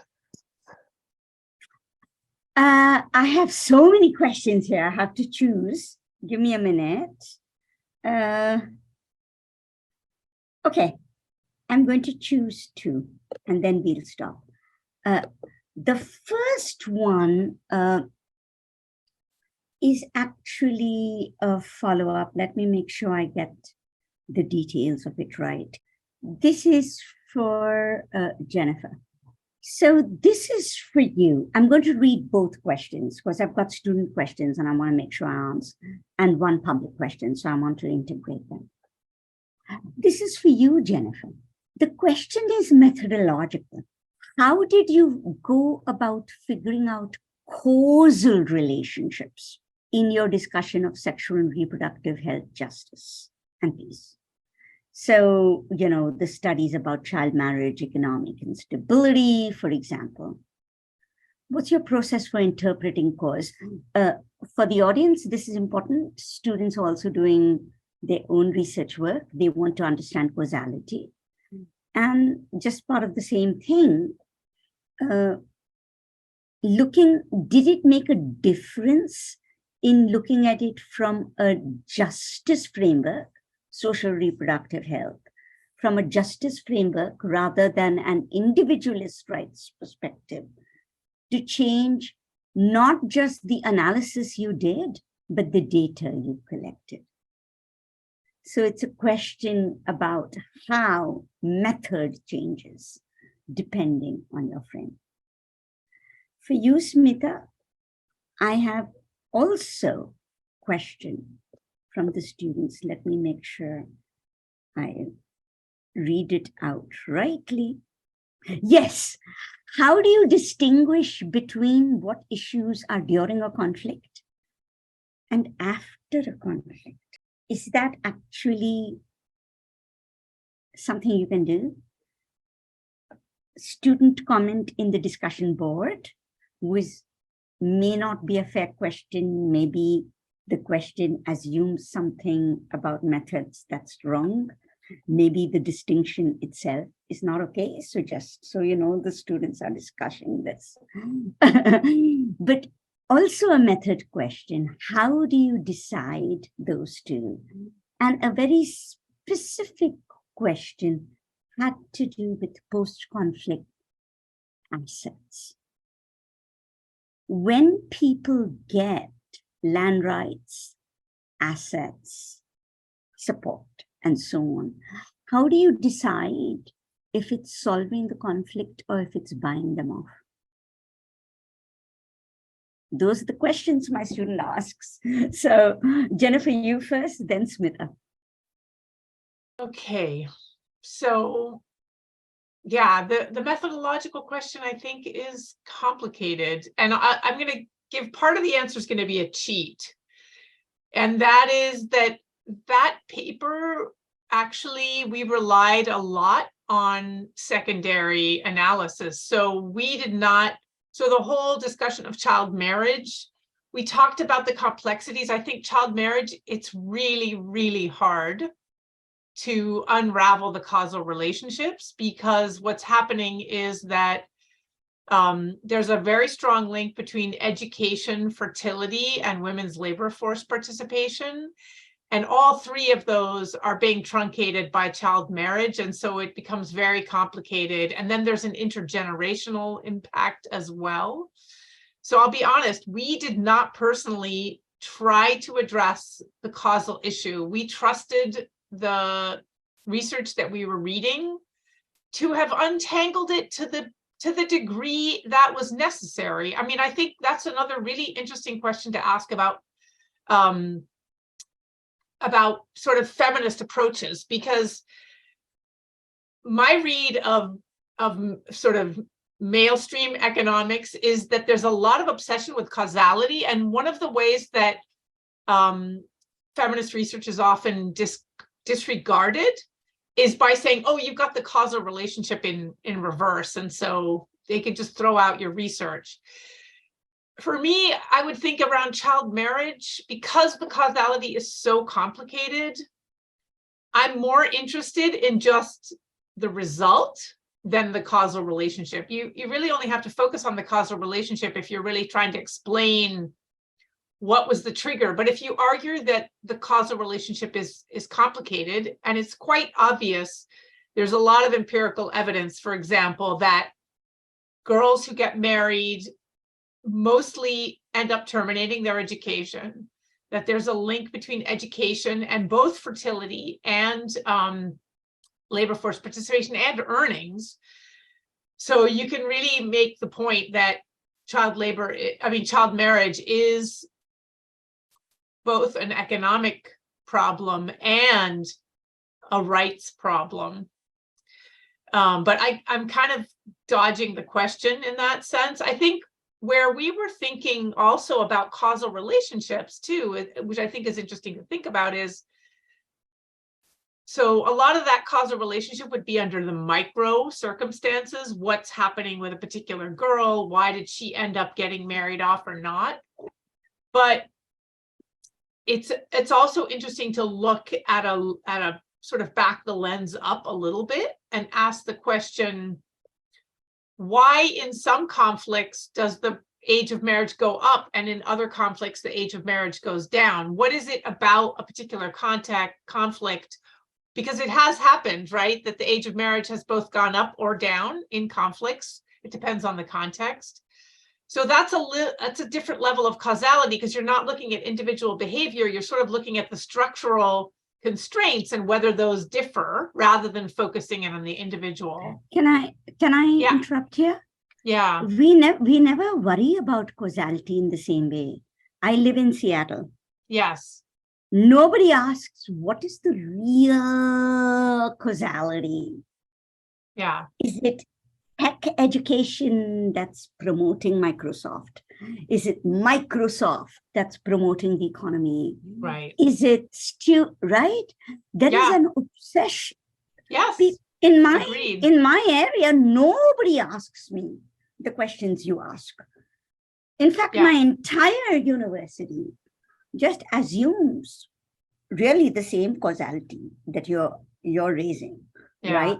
I don't know the details, but I'm in a kind of social situation of context where things are working together, where this makes sense. Exactly. But Bill Gates never asks. You got your data down. Have you figured out, right? So maybe one of the questions to ask is, why are some fields held to a higher level of causality than others? Because other parts of econ are not held to that. Investment bankers. I would say even many of the economists who shoot down research based on that, they don't hold themselves to the same bar. It's used as a way to dismiss. Yeah, it's not a true bar. It's just a sort of who I don't like, as opposed to a bar I would use. And I feel that's important. Following up on that, Smita, there is a more, to my mind, interesting question. Not that this question was less interesting, but your question was about how do I align my politics? Not just how do I answer the assholes. Sorry, excuse my language, but how do I align my politics when I don't know causality? And that was the question given for you. Go for it. Harder question, always, Smita. When I don't know causality, when I don't know the direction of causality, right? Or I don't know the root of causality, how can I align my politics? Yes. So students were curious. So I'll actually read out the question. It had to do with the paper on asset ownership and knowing what was going on. Let me go back. Right? So it's a very particular paper. But for the students, it wasn't just how do you know causality. It was that how you decided it had political implications. How do you handle something where you've got a paper about assets, but the government's not going to give them assets? Or how do you, right? Like that was part, I believe that was part of the question. I'm going to reread it because I read it out earlier. That's all right, because I think the causality issue is kind of appearing in the two questions that you asked, right? Yes. So as I remember, the first question was, well, how are you deciding what issues appear before a conflict and what issues appear, or, what issues are important before the conflict and what are important after? Because I think there is causality embedded in it, right? To what extent Yeah. did the conflict cause the outcomes that you're observing in the post-conflict period? Maybe it was just, it was stuff that was happening beforehand. And so it, I mean, this is what people right? do with India, Pakistan, right? It's all like ancient tribal, British Sure. have nothing to do with it, right? Right. Hindu, So Muslim. I see the causality issue showing up there, right? In that question, in that particular way. And then I also see that the causality thing is kind of showing up in the second question as well, right? When people are given rights or when something is happening, then are you giving them rights for the sake of rights, or are you, I think the quote was, buying them off? Right. Yes. So what is the causal mechanism there is how I interpret the question. Did I get that right? Yeah. So let me read it out. Mm-hmm. How does this affect the data you access? What kind of information would you need? How do you incorporate support for women as a way to handle data versus readers? And there was a subset that I didn't actually ask, but the very specific context of that question in terms of its broader issue about how do you handle what's pre-conflict, what's post-conflict. But when studying violence against women, let me read it out. When studying violence against women, how do you incorporate a framework of criminalization, violence of the legal system, or assumed violence by Black and brown men against women? That is part of the question is in the post-conflict resolution. How do you handle all these difficulties about where am I going to sit? Am I going to do NGOized post-conflict empowerment women? Am I right? So there's a very practical part of it. There's also a theoretical part of it. How do you handle brown men's violence in this situation? And we haven't overtly stated that, but given my students, I think that's the subtext. We are talking about war, violence, migration, imperialism. We have never overtly in this conversation addressed the extent to which Black and brown men, Arab men, Indian men, Nepali men are criminalized as part of this story. And where do we as feminists stand on this? I really think, having talked to my students and looking at the subtexts of these questions, I really think that's what this question is about. It's not word to word. I think that's what's going on. I'll give you a chance. Hard one. So I mean, it depends kind of what your framing device is, right? Or what the perspective is. So when we are talking about violence against women in the context of conflict and so forth, one of the biggest problems kind of has been that the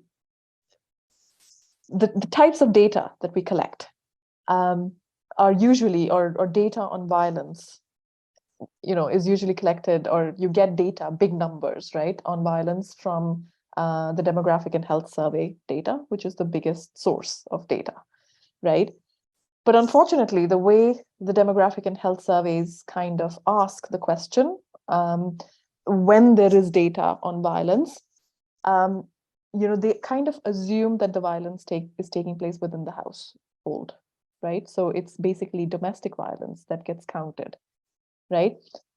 My argument is literally that that kind of data misses a whole bunch of things that are happening in a post-conflict situation. So I know that this, it's in the context of gender and numbers, actually, I'd say that numbers don't really paint the full picture, right? Numbers don't exist sometimes, right? That's how I would say that this kind of furthers the feminist perspective that when we collect data, we are kind of using a particular imaginary, right, in order to collect that data. And that imaginary may or may not work in a very particular situation of post-conflict violence, where, sure, there might be violence within the household, but there's also violence in the community, there's also violence in your neighborhood, there's also violence, broad types of gender-based violence, right, that are occurring in the spaces between the household and the macroeconomy, right? So that's kind of what I'm saying is you're first of all, you're going to miss that, right? Because the data does not exist. It's also very difficult to collect data in a post-conflict situation or in a country that's just recovering from conflict. How do you recognize that there are issues before the conflict versus how what happens after conflict? In some ways, this is kind of where the diversity of methodology becomes very critical that feminist economics espouses. You may have, these data sets from before the conflict, but there are some particular types of manifestations of violence, social or emotional or economic, that you can only get at when you are using sort of some broader methods of examining, social reality. So, for instance, in the case of Nepal and also in the case of Sri Lanka, this was on my slide. There's work by Jennifer Heinemann, and she basically looks at aid recipients among, widows of the tsunami survivors. Tsunami women who survived the tsunami, right, who were widowed, versus the conflict widows, and sort of compares these two groups of people, only to find out that there are very particular ways in which tsunami widows were targeted for aid that conflict widows were not, and very specific ways in which conflict widows were sort of presented in front of the international, aid organizations. And, the construction of the conflict widow was kind of very qualitatively different from the construction of the tsunami widow, right? In my work, I look at Nepal has had a history of migration as well as of conflict. But the way that, de facto female heads are treated or show up in policy, or the kinds of things that are, done for them, is qualitatively and substantively different from, female heads of household who are, de jure, right, who lost their husbands permanently. And in fact, there's an anthropologist who says that there's a group of folks that's kind of in the middle. So in the Nepal conflict, a whole bunch of people also disappeared. And the women who are the wives of these people who disappeared don't belong in the de jure category and don't belong in the de facto category, right? So I think that's kind of where the value of feminist pluralist, methodologically pluralist work comes in. Because I think you can have categories of numbers, but feminist work kind of tells you what happens in the interstices of those categories, right? And that's been important for me personally to, figure out, right? Who does a particular discourse cover and who does it not cover, right? And I think Jennifer also does that with refugee populations, right? The frameworks that exist to address refugee populations don't really, or the discourses treating refugee populations don't quite, capture the real details, right, between those groups. So I think it's more a critique of the numbers and the data and the causality issues that we were talking about, than sort of reaffirming that, oh yes, this is, yeah, this shows that numbers cannot actually solve a particular issue. I don't know if I answered your question, Charu. I'm uncertain about that. You did, because this was one of those questions without a singular answer. Jennifer, you had your hand up. Yeah, I actually want to share something that I really struggled with because I spent 2 years at the UN Population Fund as the gender advisor.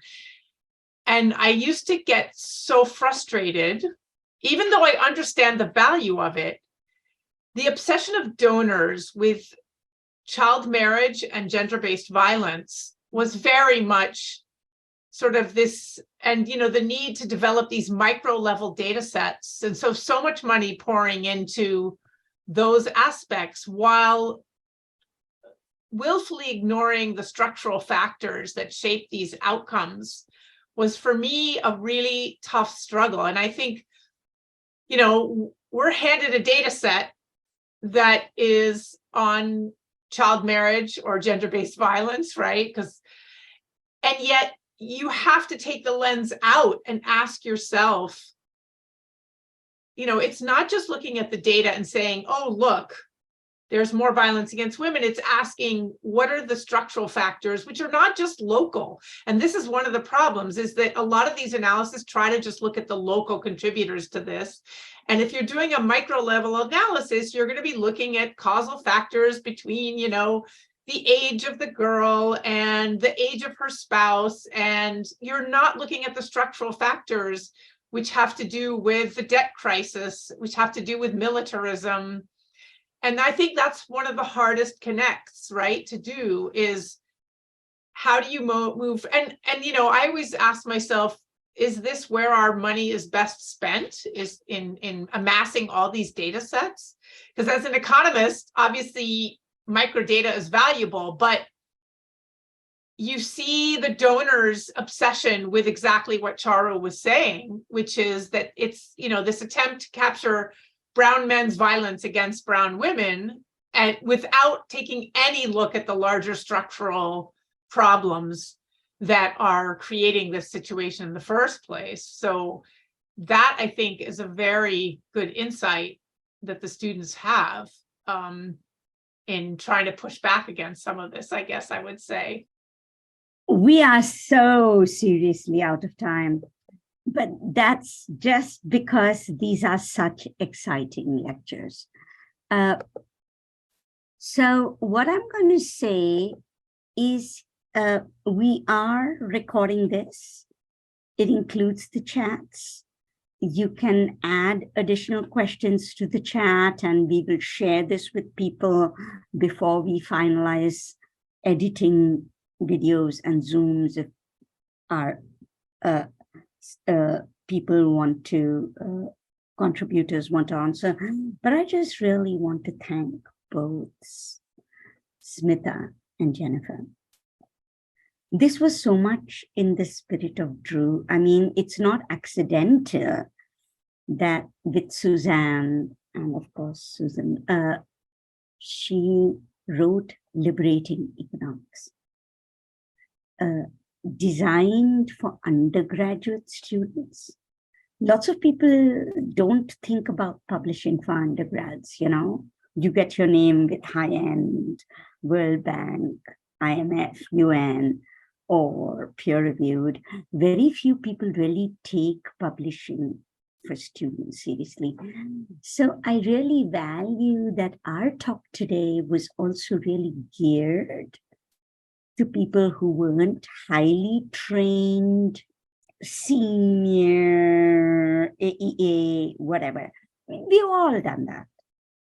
But in Drew's honor, it feels like remembering that the purpose of what we do is not just our research, but also to convey it to people who aren't highly trained and who are encountering it and who are perfectly smart and can figure it out if we were just honest about what we were saying is what this was about.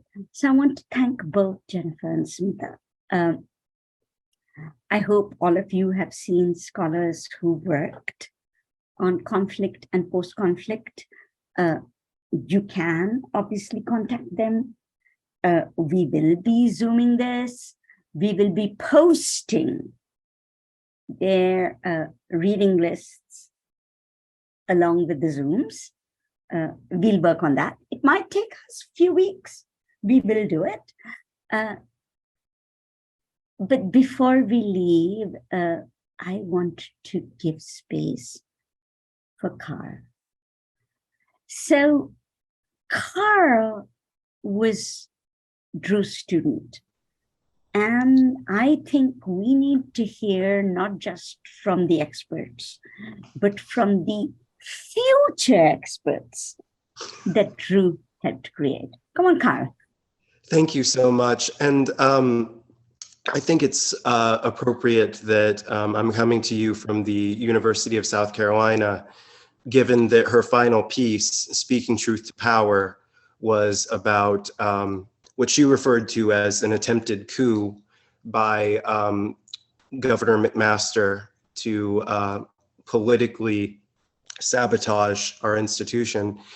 And that final piece was about asking the question, why didn't we do more as faculty members? Now, I'm a graduate teaching assistant. I'm sort of in the liminal space in between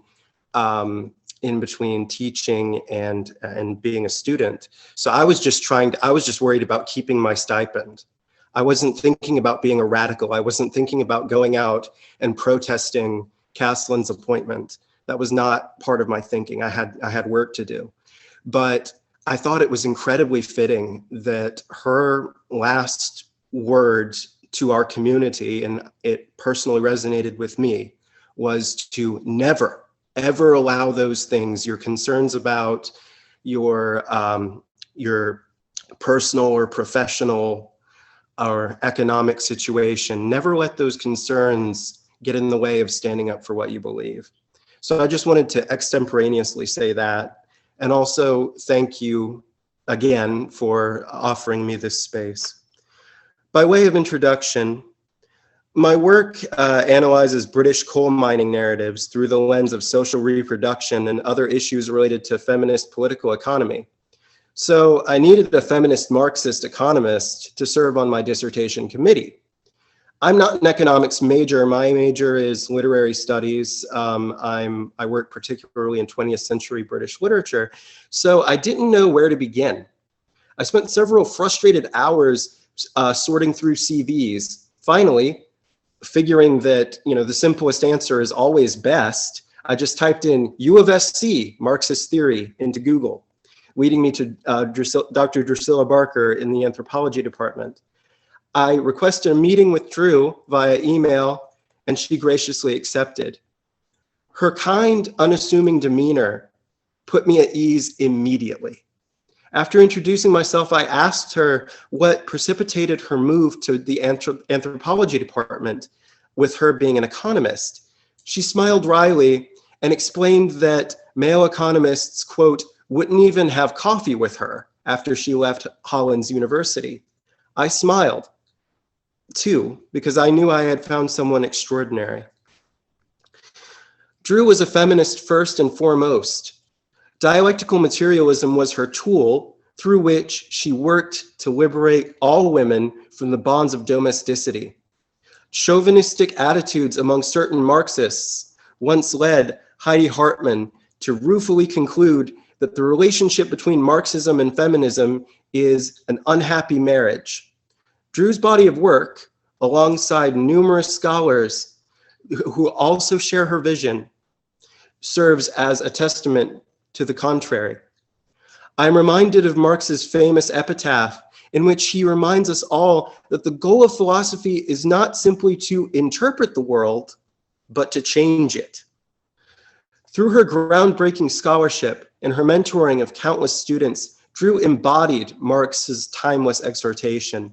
I am honored to have played a small role in her legacy, and I am determined to do right by it. I know that my feeling of gratitude and resolve unites us all here today. My final in-person conversation with Drew took place immediately following my prospectus defense. I told her how fortunate I had felt to have found her. My other committee members nodded in agreement. She playfully waved her hand and contentedly sighed that this was all too much love for one day. I deeply regret not having more time to learn and grow alongside Drew. Nevertheless, one thing offers me solace. She passed peacefully, knowing the boundless depths of our love and respect for her. Thank you. Okay, I'm really overwhelmed. Thank you, Carl. Anybody who knows Drew knows how hard it is and how deep felt this is. I think with so much richness, we need to stop for the day.